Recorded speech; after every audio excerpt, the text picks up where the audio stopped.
next panel, we're going to be looking at the effect of AI and computers on education.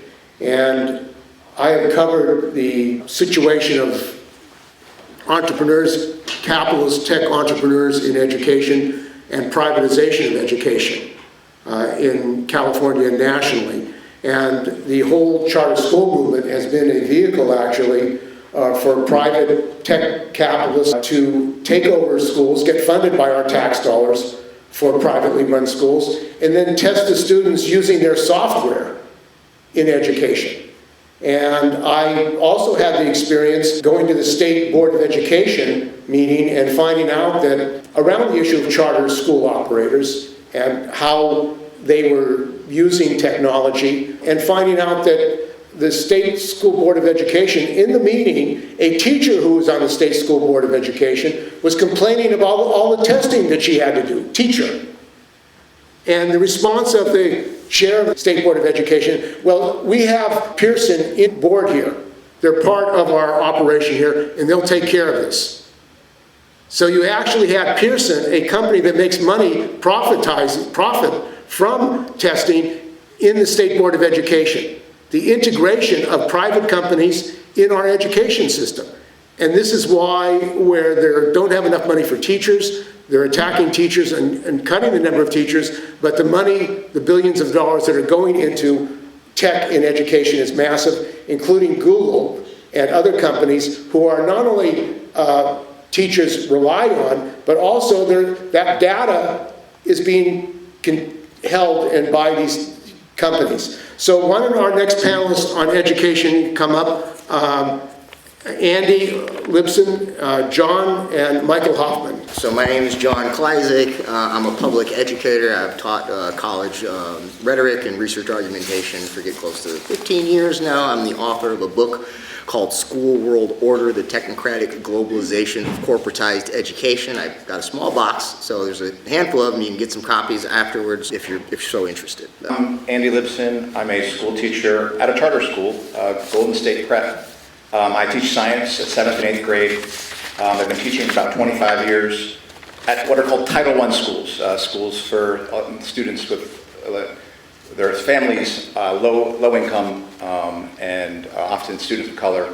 And also I'm part of a group called What's Left that puts out a podcast about stuff like this, and a group part of Stop AI. My name is Michael Hoffman. I'm a math professor at Cañada College, and I am a member of AFT 1493. I talk to Andy once a week usually, but also I'm part of a AI task force, and I hope that I can represent some of the work that my colleagues have been doing on the campuses to confront what AI means for us in our work and for our students' futures. Can I ask my request again, though?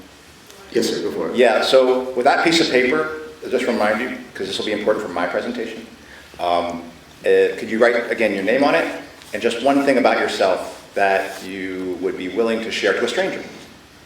Not something so personal. That's my recommendation. Thanks so much to Steve Zeltzer for inviting me here to speak. I'm going to try to be concise with this because I know that my colleagues here want to have more time to devote to the panel discussion. My presentation is titled here, Upswing AI, a case study in AI data mining for social credit profiling and social impact investing in the fourth industrial revolution. So I'll start off with a little anecdote about why I'm presenting on this particular company, because it took about half of my hours, tutoring hours at one of the public community colleges where I teach. So this company has an AI bot called Anna. You can see it up there. I'm pretty sure that's a cute little euphemism for analytics, because the main thing that it does is data mines all of the learning and wellness outcomes. So if you see that graphic up there in the upper left-hand corner, Anna intermediates virtual tutoring sessions, and it also intermediates mental health services, and then it's going to data mine those learning and wellness outcomes. And then it's going to take those learning and wellness outcomes and it puts them through a return on investment calculator. You can see all this on the website, so you can actually see their ROI calculator. And then they're going to convert those wellness and learning outcomes into retention and graduation outcomes that are quantified in terms of tuition dollars saved or gained, and then they're going to take those future monies saved or future profits and securitize them in human capital bonds for social impact investing. So if I click, there it is. All right. So basic definition of impact investing. What is it? So it's a type of investment where a nonprofit or for-profit company enters into a contract with state or federal government to achieve certain social impacts or social outcomes. So they could be educational outcomes, they could be healthcare outcomes, they could be criminal justice outcomes, they could be workforce development outcomes. And then to the degree to which those outcomes or impacts are achieved, those impact investment firms are going to make that money back or potentially a profit. And there are particular types of impact investment contracts known as pay for success. They're specifically designed for education, and there's provisions for those provided in the Every Student Succeeds Act, the ESSA, which is basically the main federal bill that oversees K through 12 education in the United States. So I got a few flow charts up there to sort of illustrate, and if I walk you through the one that's in the upper right-hand corner, you can kind of get a sense of the chain of custody, so to speak. So the bond is created from that contract between the impact investment firm and the government. So in the upper right-hand graph, the intermediary is the impact investment firm, the outcome payer is the government, all right? And then that bond is going to appreciate, so to speak, based on the degree to which the outcomes are achieved. And this is why you need the data, and this is why you need AI data to scale it, right? You're not going to be able to track this data in real time with a spreadsheet. So basically it works like this. You have, at the very top there, you have an investor. And the examples I'll give you are specific to Upswing. So the Bill and Melinda Gates Foundation funds a company called Social Finance. Right? So Bill and Melinda Gates Foundation, they're the investor. The intermediary is Social Finance. Social Finance is going to enter into that contract with the government. Then they're going to use that money to provide those social services, in this case, education and wellness social services.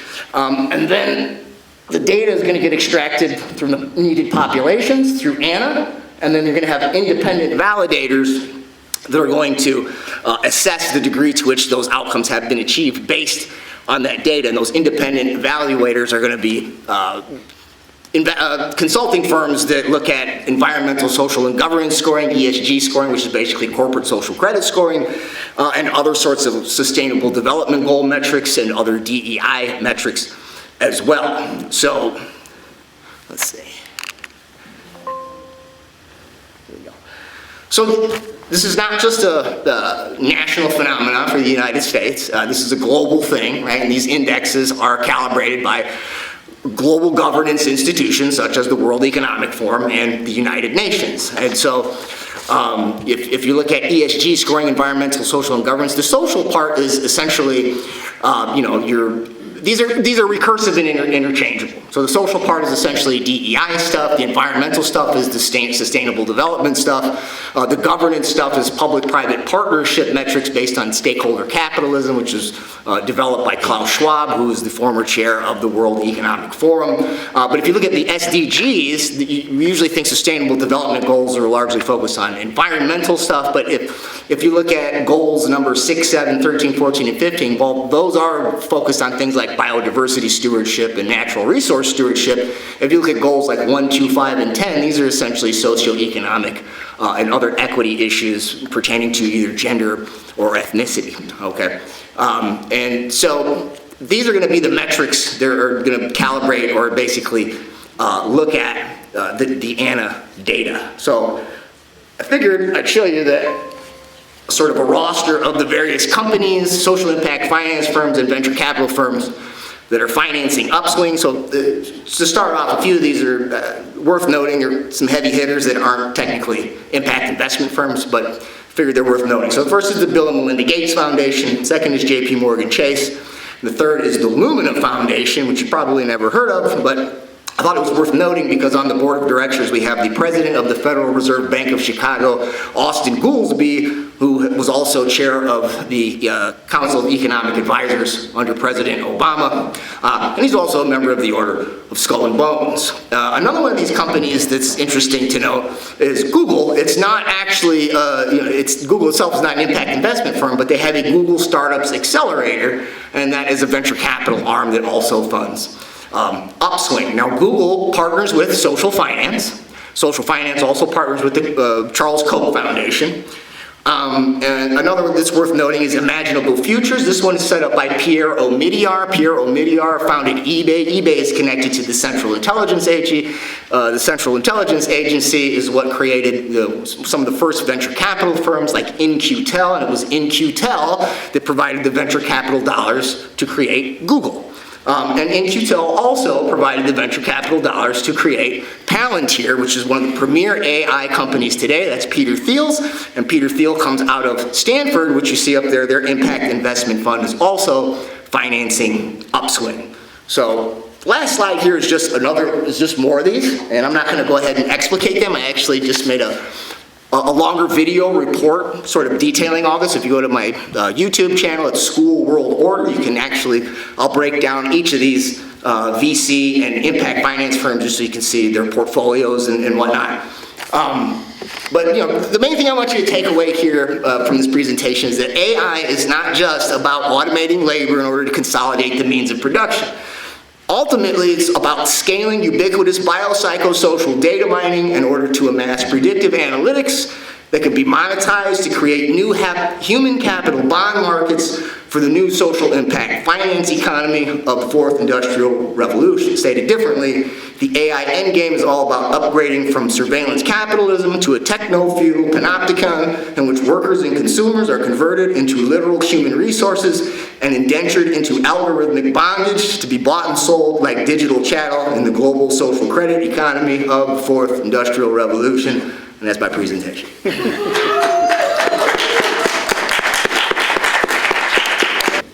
Well, all the stuff John said kind of makes a lot of what I was going to say irrelevant. However, I'll say that in my entire life being an educator, I grew up in South San Francisco. I was born in 1980, so I lived through, No Child Left Behind and all the various things that came after. So my entire aware life, there's been a conversation about how to get enough value out of education. And so I've been teaching at a community college for about, I can't keep track anymore, I'm just kidding. I teach math, but I can't do the subtraction. But in that time, there's also been waves of reform that early on in my career, I was enthusiastic about. One of the things that comes up when we talk about AI in education is you have people who say it's destroying education. And I think, what about the current thing did I want to keep? What was it that I actually think is valuable in education? So when I think about our role in higher education specifically, that's where I work, that's the system I know. I can make general comments about education, but higher education in particular is a place where workers go to improve the value of their labor on the labor market. So our job as educational workers, ostensibly, this is the sort of the bare bones transaction of it all. The students show up and obey. The professors bestow grades. The grades actually help to sort and rank the students into the right role for them in the economy, and then the students can go out into the workforce and charge more for their labor. And that, to me, is the fundamental economic process that we're engaged in. So in that sense, professors and higher education workers do have a sort of perceived economic power over our students. Right? We can basically determine how long it takes them to get through to where they have that labor value certificate that they can have, therefore, then access to the jobs. And all of that stuff I would be fine with completely destroying if there was some real human process replacing it. Because the thing about education that I think is the most powerful and lovely thing is that it's about human beings connecting with the learning that has been accumulated by other human beings. And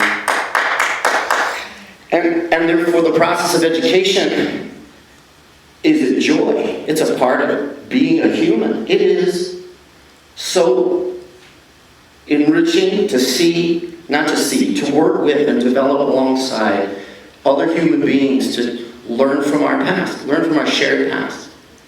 So I like to think of the stuff that we talk about as like being, the content of higher education. Now, a lot of it is complete bullshit, but there's a lot of it that's also our birthright as human beings, like understanding how people thought through and solved mathematics problems and other basic problems of human life is something that every human being, I think, has a right to access. Now, it's that part that I think AI is specifically undermining. Why has AI gotten so much investment? And I'm gonna, I think, get into, maybe we can have some debate about the role of these different factors. Because I think there's a part that I feel like has led to the dynamic that John was talking about. But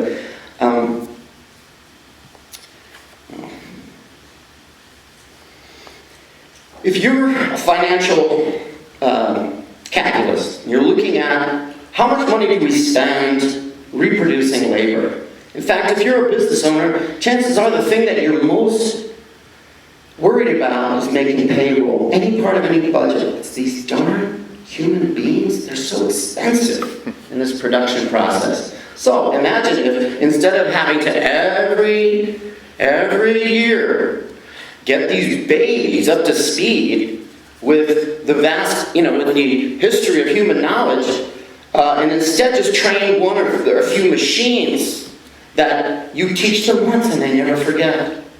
That sounds like, you look at the size of those education budgets and it looks like some loot.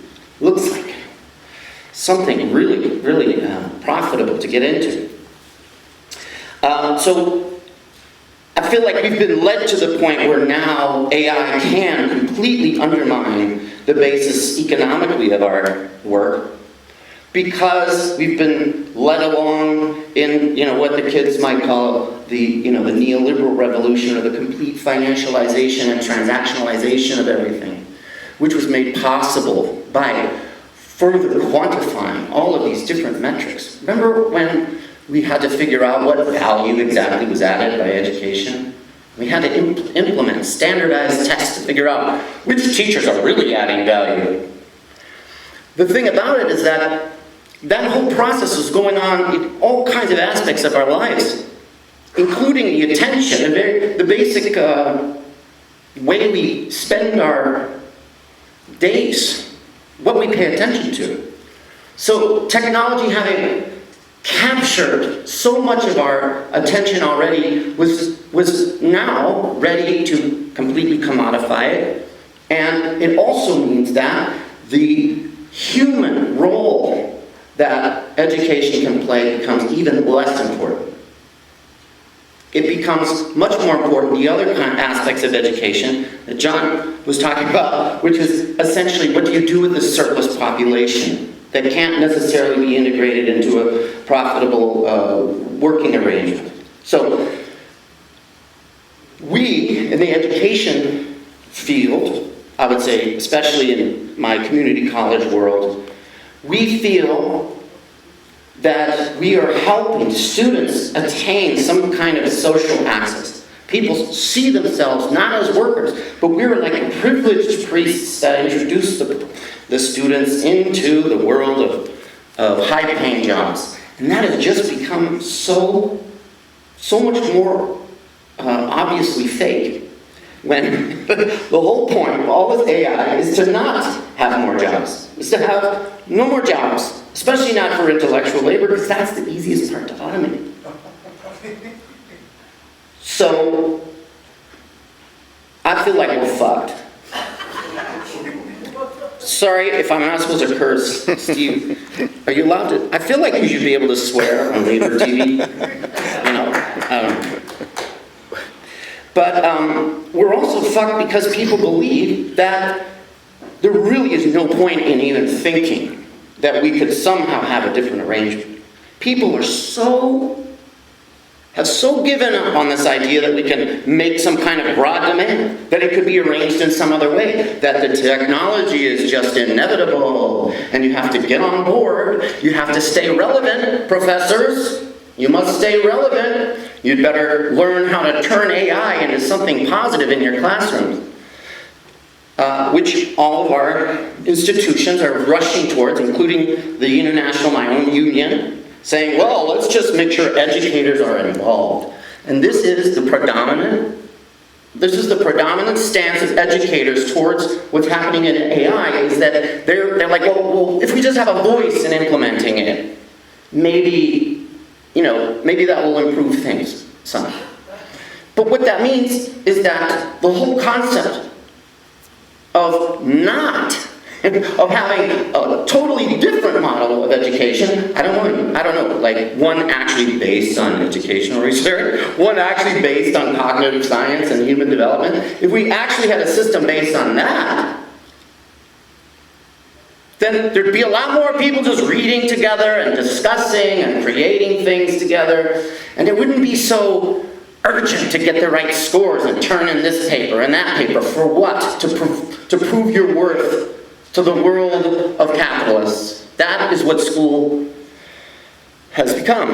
And I would say what I want is for people to realize that if we can't even organize our colleagues to win a cost of living increase, if we can't even stick up for ourselves for basic little things, then the idea of us sitting at a table and having a student-centered rollout of AI, or we should call it faculty-centered, right? Because that's what they're trying to tell you. You can have faculty-centered AI. I mean, the people are sort of forced to believe this, because if you don't believe there could be any other possible way, then you're just going to accept what's happening. So I believe in that human connection, and I see the possibility of people understanding that what's happening in the educational system is what's happening to workers, which is automation is strengthening the managerial control over every aspect of our lives. And we are becoming more and more economically irrelevant to them, and that is what they want. They don't want to have to pay us to teach people basic stuff. They don't. But I have to say that I'm hopeful, because there's a growing anger and a growing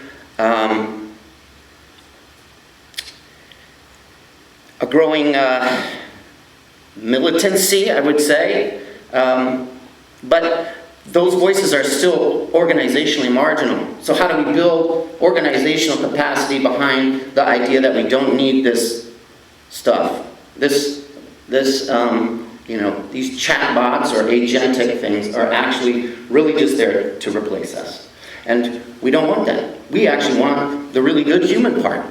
We want to create stuff together. We think people should have time to read wonderful books and talk about them, and then write their own books. They should have time to do that. They should have time to have debates about history. And we should also have time to use those debates about history to discuss what we actually want now. We should have the power as working people to demand what we want now. But I'm not sure really how we get there. All I know is that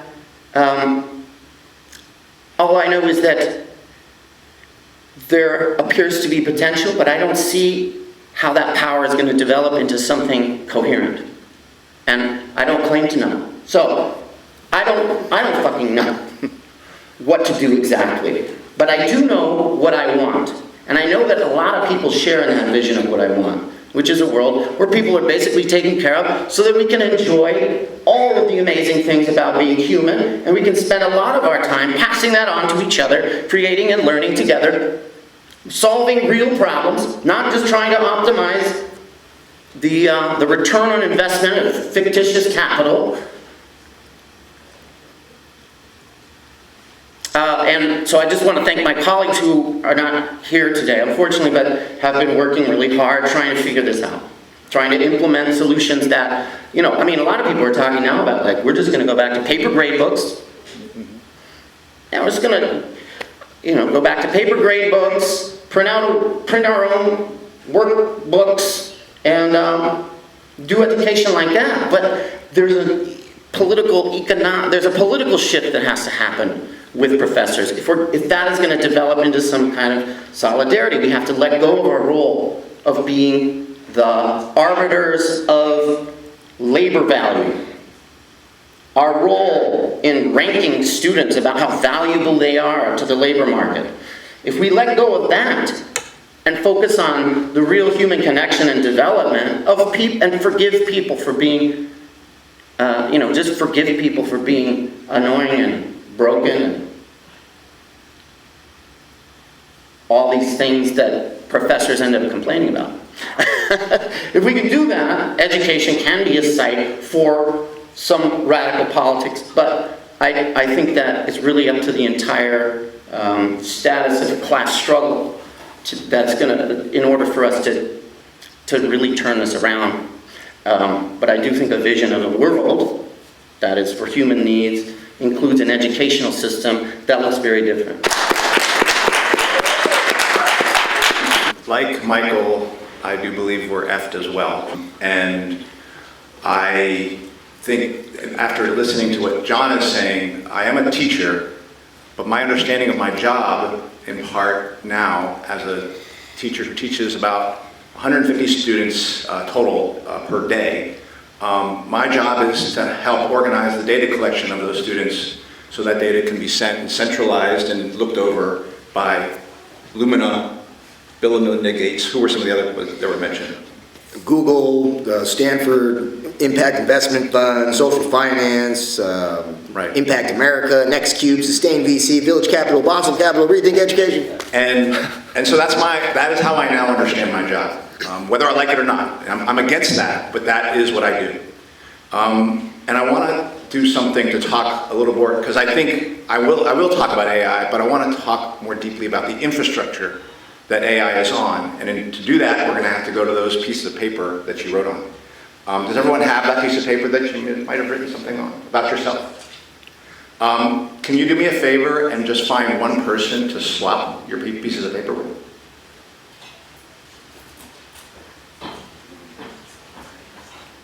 You're trading.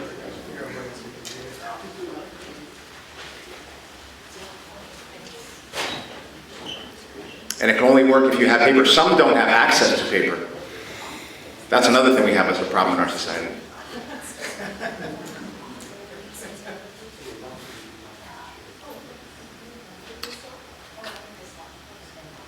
Now, so I believe what you've done is now exchanged information with a stranger, somebody you didn't know. And I think many people, and many of our students think that this is what they're doing when they send a text or send an email or something like that. Like they think they're exchanging information with you. They're communicating, right? And I don't think that's what they're doing. Here's what I think they're really doing. Brandy, would you do me a favor? There's a whiteboard there, right? Could you put down your name and your information on that whiteboard? It's going to be like 555, right? And could you put the information down? Don't share with anyone, except I'll put that. And could you write down the information of this person who you had the message with? Because what I'm going through is what I think is really happening with communication today, and what we're doing on this infrastructure, even before I get to AI. Okay, so you have that written down, correct? Yes. If you thought of that person not as Randi, but as Mark Zuckerberg, or Elon Musk, or who's the dude who has an alphabet? Pashai. Yeah. Yeah, this dude Pashai. You'd have a better understanding of who actually you're sending your information to, that information to. They're the one who has that, all right? Now, can you let us look at it? Because I'm the head of the CIA. All right, okay, that's good. And this is the head of the FBI, also looking at it, all right? And the other thing, What am I, Andy?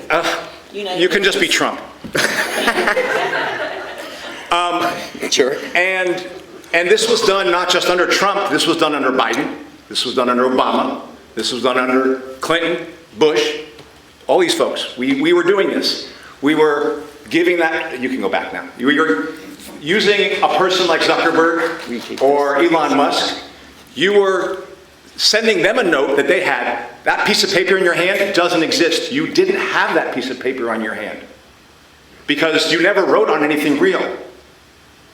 It only existed for them. It only exists for them. They have complete control over it. And this is one thing I think it's really important to understand about the infrastructure we're on. It's not ours. It's ours. It's CIA's, FBI's, NSA's. You can be NSA. Oh, yeah, NSA. Yeah. And it's collected to us through these people who head up these corporations. Now, the other thing to understand is, like, when you're looking at that, if you look at that piece of paper, and if you look at your phone, are you looking at the same thing? You're not. When you look at a piece of paper, when you look at other humans, I'm a science teacher. You are looking at reflected light. Some of that light is absorbed by the person, and some of that light comes back to you and it goes to your eye. But when you are looking at a screen, before we talk about what do they recognize about a screen, you are not looking at reflected light. You are looking into the sun. You are looking at a light bulb. You are looking at what's called incident light. And all of our time as humanity, whenever we see stuff, we are only looking at reflected light. You may not think it looks different, but when you get home, look at a book for 5 minutes, and then look at your screen for 5 minutes, and tell me it's not a different experience. This is what we are asking our students to do. No, we're directing our students to do. This is what we ourselves have trained ourselves to do, even though it wasn't how we were raised. But we are raising an entire generation, before I even talk about AI, on an inhuman infrastructure that is not only is it not natural, it is bad for us. And secondly, we are telling them that they're actually communicating to each other, but they're not. Their information is being centralized to their enemies, to people who mean them no good, and it's owned by them. You don't have it. It was never written down on a piece of paper. It never appeared except for in the hands of Mark Zuckerberg, that guy Pashai, whatever. These heads, that's where it exists. And so I do think it's important when I deal with this subject matter, for me this goes much deeper than AI. I am a Luddite. I do believe we have an entire infrastructure that's going to have to be disposed of because it's unhuman. Now, some of the things that I'll say about what I think is happening in public education that is connected to this unhumanness that we as teachers are leading people into, that we are directing them and teaching them how to be part of. It comes from a woman named Alison McDowell. How many people have heard of Alison McDowell before? Okay. Well, in 2017, sorry. 1917. Interesting year. In 2017, she did a presentation on future-ready schools. And she was talking about what she saw happening with the digitization of all this stuff and why she thought it was a problem. And the first thing she laid out is this infrastructure is not our infrastructure. It is defense industry infrastructure. And it was designed for war making abroad and war making on us. So she said, none of this stuff is actually good for us. That's the first thing she said. The other thing she said is, the plan as she understands it is to actually end brick and mortar schools. Like, and she's talking about that in 2017. The plan is to get everyone online so that eventually you'll be only at your home, separated from everyone else, and online, and basically, how did she put it? Collecting, basically doing cradle to grave education, meaning you'll have your information on a digital dashboard. You are no longer going to have a physical school to work in. There won't even be really colleges to get degrees from. You're going to do badges, and those badges are going to tell your employer you're ready to be employed for whatever it is that you will get. And because the job market is going to be so changing all the time, because she had predicted the development of AI, and she was talking about things she was reading corporations saying, is that we have to prepare humans to be able to flip what they can do anytime they want to. That's why it was called cradle to grave education, because you're never going to be able to be standing put with just one career. You're always going to have to be changing. And so this was a development that she was talking about in 2017, and I think we're seeing it happen. All the stuff you're seeing happen with OUSD and their budget cuts, or San Francisco Unified School District and their budget cuts, those are not a bug. It's a feature of what is a controlled demolition of education, which is taking place. And what's happening for educators is, as more and more resources are taken from that, we're finding that our jobs are like I teach chemistry to a set of 8th graders, or no, physics to a set of 8th graders, chemistry to a set of 7th graders. I teach an ELD class to students who are learning English as a second language, and that happens all in one day. And I can do that because I've been teaching for 20 years, and I can manage that load of doing all of that in one day. But when I lose my job, or when I retire, they're going to have to find somebody as a new teacher who's going to teach 70 students chemistry in one day, 70 other students physics in one day, and another 30 students ELD.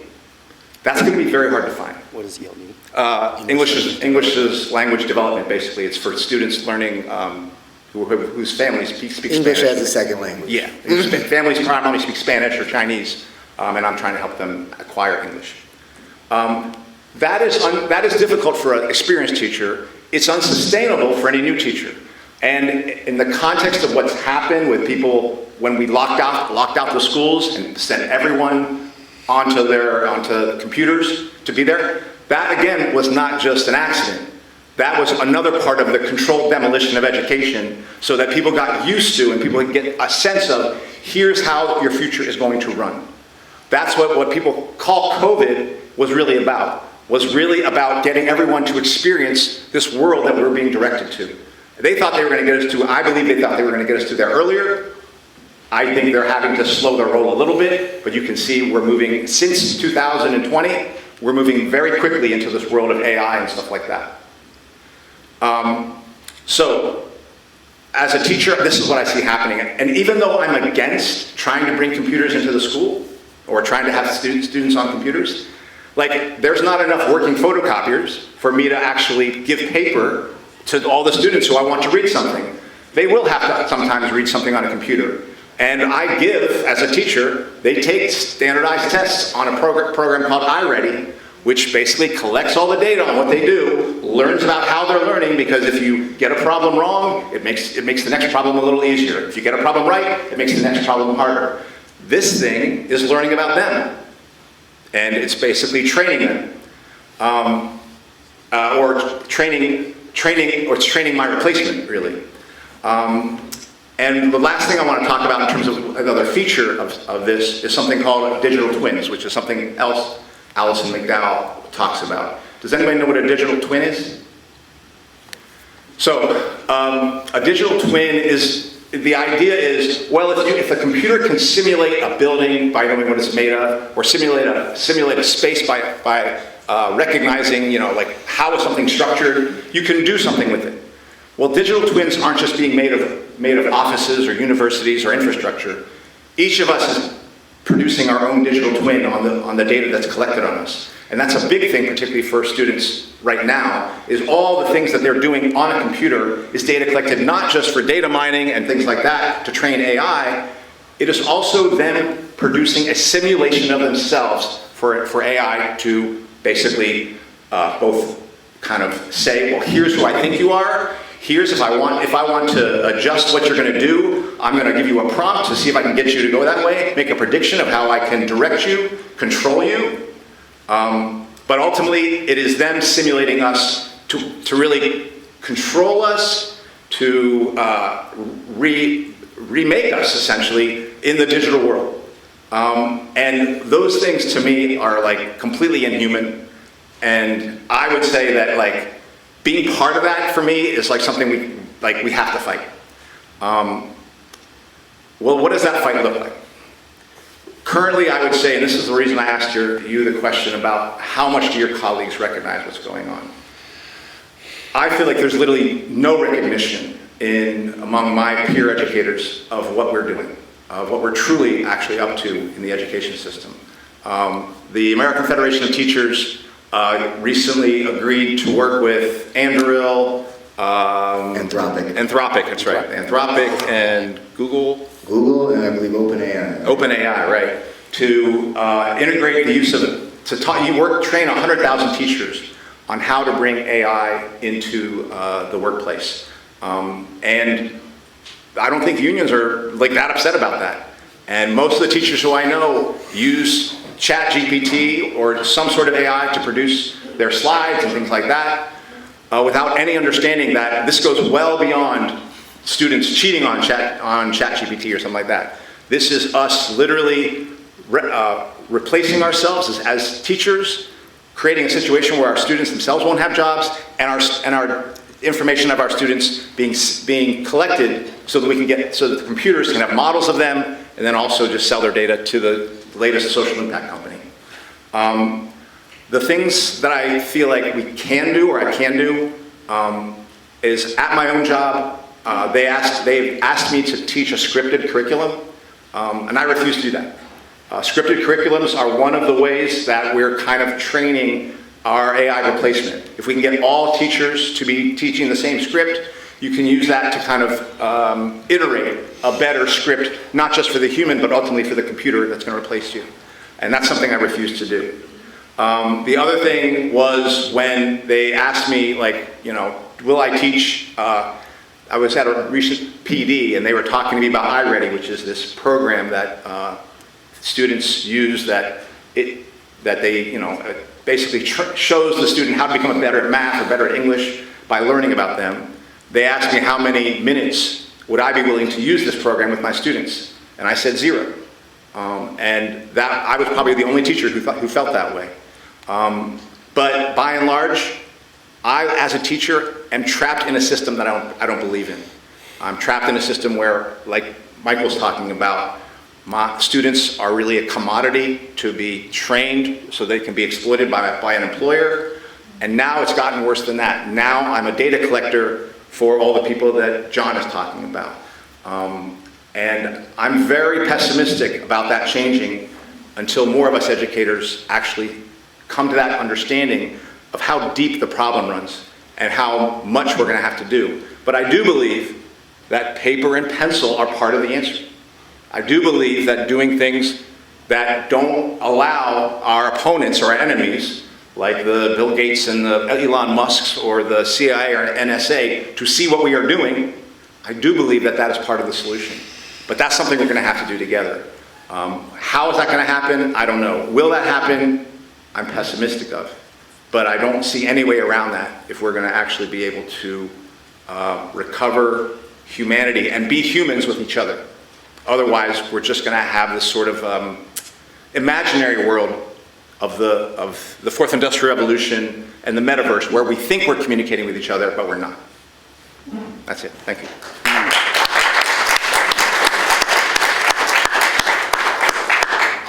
I remember Michael talking earlier about, he doesn't know what to do, and mentioned that, we have to reach out to educators and let them know, like, this is exactly what's happening. So I want to hear from an educator's perspective, what can, socialist organizers and maybe even teachers within socialist spaces who already reached that level of consciousness, what are some ways do you think we could reach teachers and educate them on this, right? They clearly know it's a problem, but maybe don't understand the full depth enough to actually organize themselves. So what are ways that outside educators can reach out to these educators? These educators, they work long hours, they're tired, they're already trying to fight for time with their friends and family. So how can we fit into that equation, get that message so they can, light the fire, so they can start organizing against this?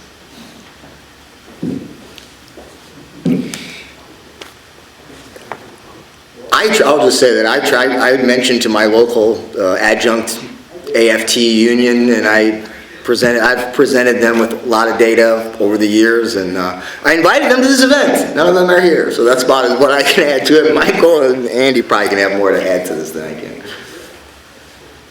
I'll just briefly say that, to me, the fundamental thing is our groups of people learning and remembering the lessons together of actually trying to change conditions.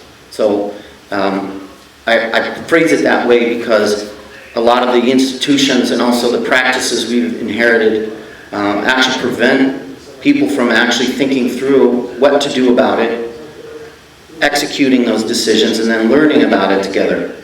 A lot of the legalities of our unions actually prevent open discussion and open decision making. So to me, the fundamental issue is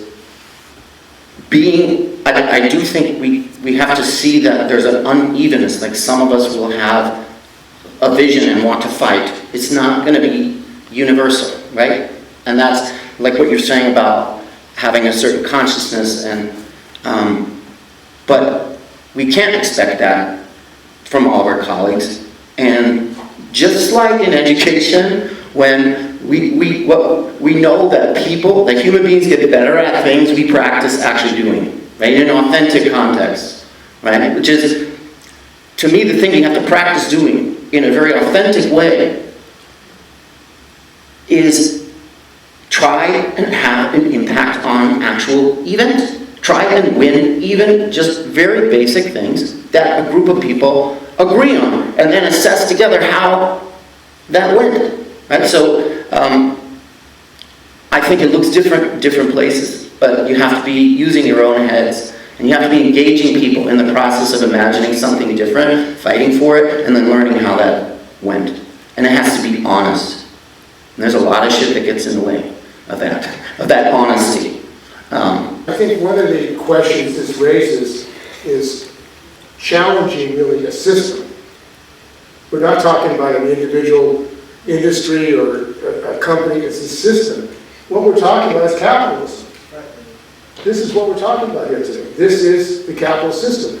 And the inability of our unions to have a discussion and debate on the introduction of technology is part of the problem. In Sweden, for example, the introduction of technology into the workplace has to only take place after a study. You can't just bring technology into the workplace in Sweden without a study. So, for example, when scanners were being brought into this country, they just did it without any regard to the safety, health and safety of workers. So, literally millions of workers, grocery workers, got carpal tunnel syndrome as a result of the introduction of scanners. In Sweden, this didn't happen because the requirement is you have to do a study of how this is going to impact people. Now, that challenges capitalism, and what we have today is total deregulation and an acceptance that they have a right to introduce technology wherever they want. And we'll talk about that as far as gig workers and others. So, in the case of the teachers' union, the teachers' unions have not only accepted the technology, they're taking money from these techno-fascists to actually commodify education. They took money on how to do these testing. Why would you take money on how to do testing when teachers can write tests, which is what they do in Finland? The teachers write the tests in Finland. You know that? You don't need Pearson. You don't need a company to do the test. You have teachers writing the test. But that goes against a system of capitalism, which is what we have in support by the Democrats and Republicans who fund their policies. And the policy of testing was the Democratic Party. Obama brought in the testing. I mean, in fact, the AFT and the AAA took millions of dollars from these companies, Microsoft, and how to do proper testing. Can you imagine that? How do you do proper testing? How about having the teachers do the tests? The teachers know the students. Isn't that a better way of having a public education system? This is the fundamental question. Who is going to control our society? So anyway, that's... Someone up here. Yes.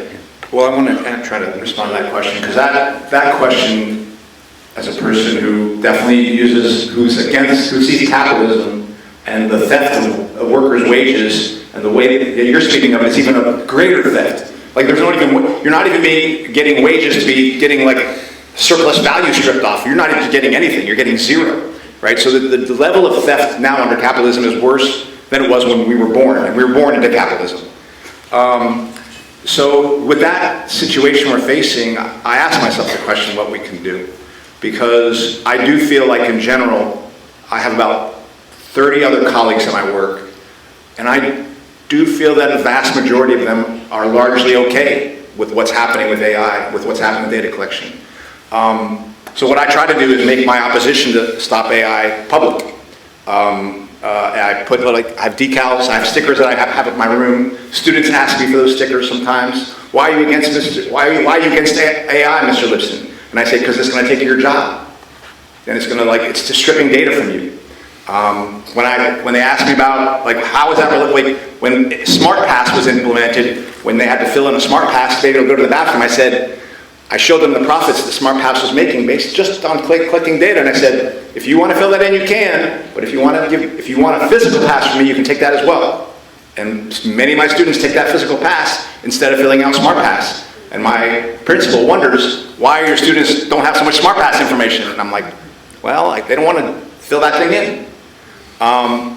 So I try to make it public. And that was the things I did when I said that, like, I wanted to teach 0 minutes at that professional development when they were asking each of the teachers, how much time can you commit to using that? That was, like, I did that intentionally because I knew that that's not the answer they wanted to hear. But the reality is that even though I have made my opposition public, there's only one other colleague who I talk with this in any meaningful way about. And he's interested in this stuff. But the other teachers largely don't want to talk about it. And unless that changes, I think we are effed. And that's why I agree with Michael, that I'm very pessimistic about our situation right now. I believe that gentleman with the black jacket, yep. I mean, I was basically going to say the same thing, that it's clearly the system is the problem. It's capitalism and it's technology. But I was thinking, like, what are the kids saying in the schools right now? I know when I have kids, I've got a couple older. I've got one 21, one 18, and an 11-year-old or 12-year-old. And I know that they use their technology, but I think that they're also pretty aware of that there's a lot of issues going on. I guess we have that kind of discussion all the time because I'm really anti the technology. I would say too, when it comes to this technology. I have been for a long time, just as far as capitalism itself being a form of AI. Also, I remember when Fast Track came around, I was like, no, and I still don't have Fast Track, it screws me up all the time. but I just hate that technology so much. And so I guess I'm wondering, like, what are the kids, what are the students that you have? I mean, can there be more activists, or is there a way to kind of get them to start more educating to force the teachers down that path? Saying, no, we want something different for the future. Do you want to go first? Or students. I don't blame students for using it for everything, because mostly they're coerced into essentially a transactional situation. But I think it actually makes everyone sad. Like, I see students use it for everything. They use it for everything. It's basically, in their words, it's like it's the new better Google search. And also, there's also a lot of anxiety about their future, and there's a lot of struggling not to be in despair, especially if you pay attention to not only the job market, but also, the genocides and what's happening in the world. People are just kind of getting through, and they're using the tool that satisfies this transactional education process. But there are, of course, people who are critical and aware and want more meaningful things, but the way that it's set up is more meaningful interactions in education oftentimes is associated with having a harder time getting a better grade, right? The transactionality of it is now basically becoming the dominant feature. So it's not about, and I would argue it's never been completely about teaching people things, certainly not in the 21st century. It's not just about actually people learning things. It's about essentially habituating them to the world that they're supposed to exist in. And I don't see administrators really minding. Like, I don't think administrators care as long as the metrics look good. If we could just post the prompt and the students give a paper and then it's rated high, then the institution's fine with that. So I didn't quite answer your question directly, but I do see students using it for everything, and I also, there's a mixture of responses to that. And that's in college, too. I have to say, this is not in a highly regulated environment like in K through 12. Yeah, I'm middle school, and I would say I have my Stop AI sticker on my phone, and none of my colleagues ever asked me about that except one. But when I post my little Stop AI sticker on the poster that I had around this group I was in, and I had Stop AI stickers on my desk, I would say about 8 or 9 students have said, can I have put up some of those stickers? And there's an interest in it. And then some will ask me about it, but I don't think they yet understand how deep it goes. And so I would say at least there's more interest among the students than I have among my colleagues. I'll put it that way. But one interesting thing that tells me that there really is a possibility for resistance is, not many teachers, when they teach a lesson, they don't think that lesson, students don't necessarily remember it because they don't get it for the test the next day or a week from now, they don't get it. But that lesson that I gave them on how SmartPass worked, when I showed them the profits of Raptor Incorporated, which makes SmartPass, and I said, do you think they're making money from just from teaching you? Like, they're making money off of you putting your name on that thing, and somehow that data's going to them, and that's why their money's going up. And that left an impact. I taught that to 2 of my 8th grade classes, and I chose not to teach that to my 7th grade class. Well, I would say that to a person, that lesson, which I gave about 2 months ago, none of those students are going to using the bathroom with that SmartPass. Like, in fact, they'll raise their hand and they'll go, can I go to the bathroom? And I'm like, oh yeah, you can go. And then they'll come up to me and I'm like, why are you coming to me? Give me a pass. Because they've remembered that lesson and they don't want any part of that. So when I forgot that, I taught them that. So things like that make me optimistic that if we found a lane to go in and to travel in, where we actually thought we could become liberated by traveling down that lane, then I think we have a shot. Because students, they remember that lesson better than I do. And that is somewhat promising. I just have to add that is a key part of the be honest thing that I was talking about, and I gave probably a very unsatisfying answer to the gentleman who asked what we could do. But don't pretend you agree and that you think it's great. Don't front to your colleagues or your students that this is like a world you're happy to bring them into, right? Teach the things you really, really feel matter, and use every ounce of your academic freedom, if that even exists, to be honest and raise debates. Don't just go along with, oh, well, everybody in the room seems to be. We need to develop our confidence in our human brains to figure things out and not just rely on unions or political parties or bureaucracies or shared governance bodies to solve the problems. Thank you, Well, Andy.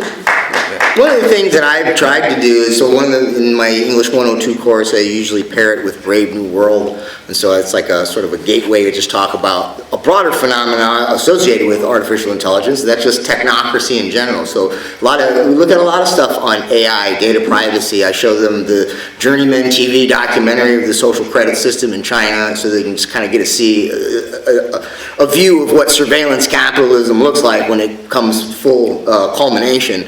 And there's usually, you know, a student or so that hangs out after class and asks more questions that aren't just like, you know, what's due tomorrow. It's like, you know, want to talk about the topic. So, I mean, and one anecdote that was, I guess, uplifting a little bit was I was tutoring it was a couple weeks ago, and one of the students told me that they bought or somebody gave them a new laptop, and they had Grammarly plugged into it, which is like this AI bot that corrects all your grammar and stuff, and the student told me that it was so intrusive that she got rid of the new computer, went back to the old, because she didn't know how to get it off the computer, and it was like she couldn't type without this thing interjecting constantly, and it was like impeding her own, you know, thought processes. So, you know, that little anecdote, you know, I guess is uplifting, but yeah, if you can inject conversations having to do with these issues, you know, and make them entertaining, that's why I like to pair Brave New World, because it's a disturbing dystopic novel, but, you know, for those reasons, it's like a Black Mirror episode, right? I mean, it's engaging. So maybe those are sort of ways to inject that conversation into the classroom. Yeah. Jeff.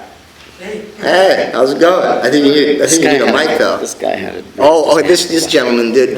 He last us. Oh, last one. Oh, I'm sorry, sir. Yeah, he did have his. Yeah. Sorry. I just want to make a comment. If the capitalist idea is to lose a large portion of the working class, labour class, then who are they going to exploit? There won't be anyone left. I mean, how are they going to make their money?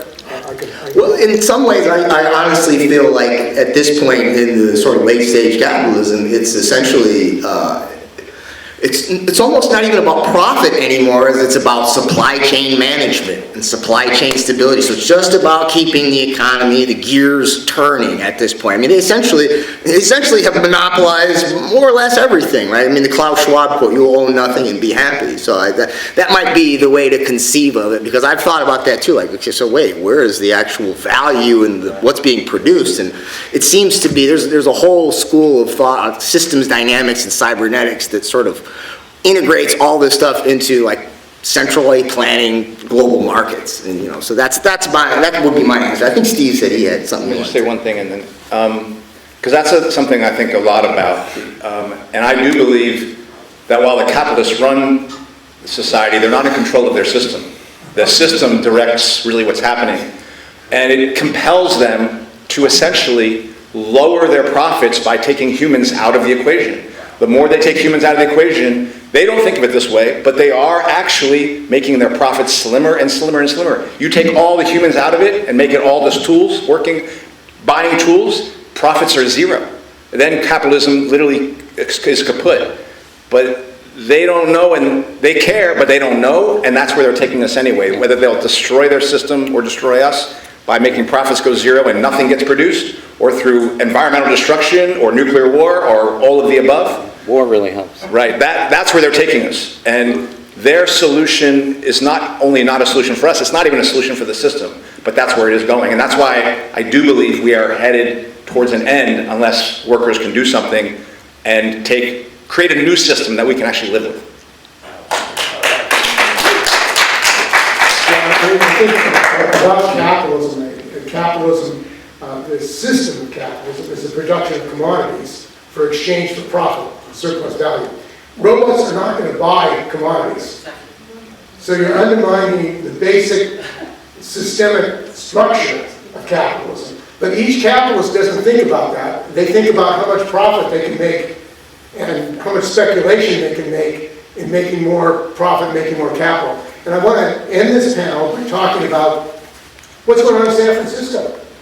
Because the teachers have voted to have a strike, 97, 94%, 95%. Why? Because they're told that they're not going to get wages and benefits and conditions that they can survive on. I was just covering the strike in Richmond.